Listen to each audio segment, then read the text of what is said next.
첫 시간 주님께 안녕하세요. 대강교회 오훈 목사입니다. 8월 22일 월요일입니다. 하나님 우리에게 주신 말씀은 미가 1장 1절에서 16절 말씀입니다. 유다의 왕을 요단과 아하스와 하스기야 시대의 모레셋 사람 미아에게 임한 여호와의 말씀 곧 시마리아와 예루살렘에 관한 몫이라.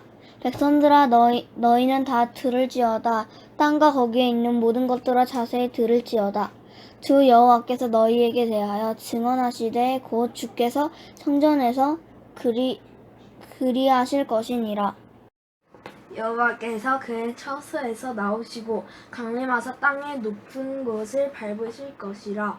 그 아래에서 산들이 높고 골짜기들이 갈라지기를 불 앞의 밀초 같고 비탈로 쏟아지는 물 같은 것이니 이는 다 야곱의 허물로 말미암음이요 이스라엘 족속의 죄로 말미암음이라. 야곱의 허물이 무엇이냐? 사마리아가 아니냐? 유다의 산당이 무엇이냐? 예루살렘이 아니냐? 이러므로 내가 사마리아를 들의 무더기 같게 하고 포도심을 동산 같게 하며 또 그 돌들이 골짜기에 쏟아내리고 그 기초를 드러내며 그 새긴 우상들은 다 부서지고 그 은행의 값은 다 불살라지며 내가 그 목상들을 다 깨뜨리리니 그가 그 기생의 값으로 모은 즉 그것이 기생의 값으로 돌아가리라. 이러므로 내가 애통하며 애곡하고 벌거벗은 몸으로 행하며 들깨같이 애곡하고 타조같이 애통하리니 이는 그 상처는 고칠 수 없고 그것이 유다까지도 이르고 내 백성의 성문 곧 예루살렘에 미쳤으니이라. 가드에 알리지 말며 도무지 울지 말지어다. 내가 베들의 아브라에서 티끌에 굴렀도다.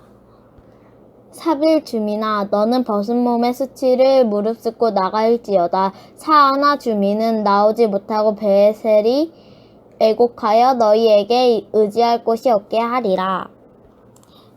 마롯 주민이 근심 중에 복을 바라니 이는 재앙이 여호와께로 말미암아 예루살렘 성문에 임하이니라. 라기스 주민아 너는 준만의 병거를 메울지어다. 라기스는 딸 사온의 죄의 근본이니 이는 이스라엘의 허물이 네게서 보였음이니라. 이러므로 너는 가드모레셋에 작별하는 예물을 지을지어다. 악십의 집들이 이스라엘의 왕들을 속이리라.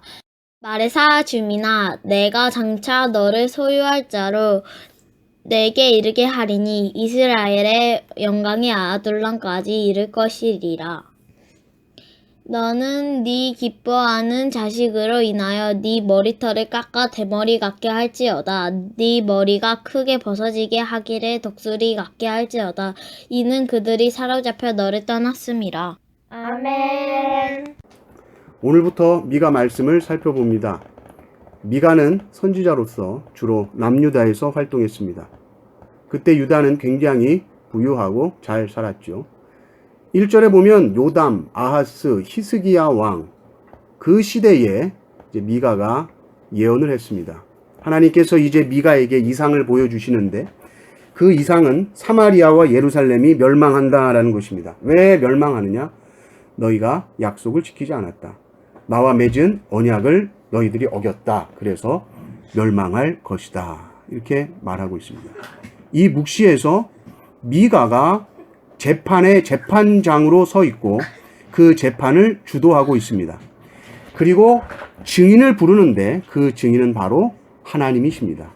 하나님이 증언을 하시게 되는 것이죠. 2절을 보면 백성들아 너희는 다 들을지어다. 땅과 거기에 있는 모든 것들아 자세히 들을지어다. 주 여호와께서 너희에게 대하여 증언하시되 곧 주께서 성전에서 그리하실 것입니다. 증언을 하는데 그 증언의 자리가 어디인가 봤더니 바로 성전입니다. 성전이라는 곳은 하나님께서 좌정하시는 곳이며 만민이 나와 하나님을 예배하는 자리입니다. 그런데 이 자리에 지금 하나님께서 증인으로 서셨습니다. 그리고 증언을 하십니다. 곧 성전이 마치 재판정이 된 것이고, 재판정에서는 재판이 이루어져야 됩니다. 재판은 죄를 묻고 따지는 곳이고, 죄가 있다 하면 형량이 정해지는 곳이 바로 이 재판정이요 법정입니다. 그런데 지금 미가가 예루살렘과 사마리아를 대상으로 해서 재판을 주도하고 있습니다. 그리고 증인 나오십시오. 그때 하나님이 나오시죠. 하나님이 자기 방에서 나오시는 거예요. 내가 증인이다. 너희들이 나를 예배하지 않았다. 너희들이 우상을 섬겼다. 바로 우상 숭배의 죄를 말하고 있는 것입니다. 예루살렘, 사마리아는 유다와 이스라엘에게 있어서는 최고의 도성이요 하나님의 성전이 있는 곳입니다. 그런데 이 도시에 우상이 가득하다는 것이죠. 하나님에게 있어서 우상 숭배라고 하는 것은 간음죄요 음행죄입니다. 하나님과 결혼한 이스라엘이 마치 바람을 핀 것과 같은 그런 음행이죠. 그런데 이 죄가 깊고도 너무 깊어서 이제는 구제불능 상태가 되었습니다. 고칠 수가 없다는 것이죠. 예루살렘, 사마리아, 여기가 예배의 중심지가 돼야 되는데 우상 숭배의 중심지가 되었구나. 그렇다면 전국의 죄가 다 퍼졌다고 보는 거예요.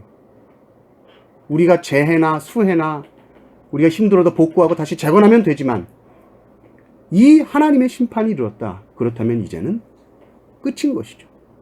그래서 결국은 어떻게 되느냐? 너희의 자녀들까지도 먼 나라에 끌려가서 다 종이 될 것이다. 그것을 보는 부모의 마음은 다 찢어질 것이다. 이것이 얼마나 큰 슬픔인가?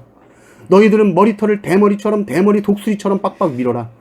가장 수치스러운 모습 중에 하나가 대머리예요. 가장 극한 슬픔을 표시하는 것이 바로 머리를 대머리로 밀어버리는 겁니다. 요즘도 극한 분노를 표현할 때 단체로 머리를 밀잖아요. 16절을 보십시오. 너는 내 기뻐하는 자식으로 인하여 내 머리털을 깎아 대머리 같게 할지어다.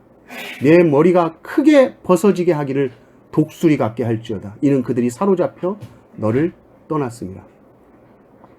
그러면 답은 무엇인가? 결국은 회개밖에 없다. 하나님의 성전은 하나님이 예배를 받으시는 곳이요 동시에 죄인된 백성들의 죄가 고발되는 장소입니다.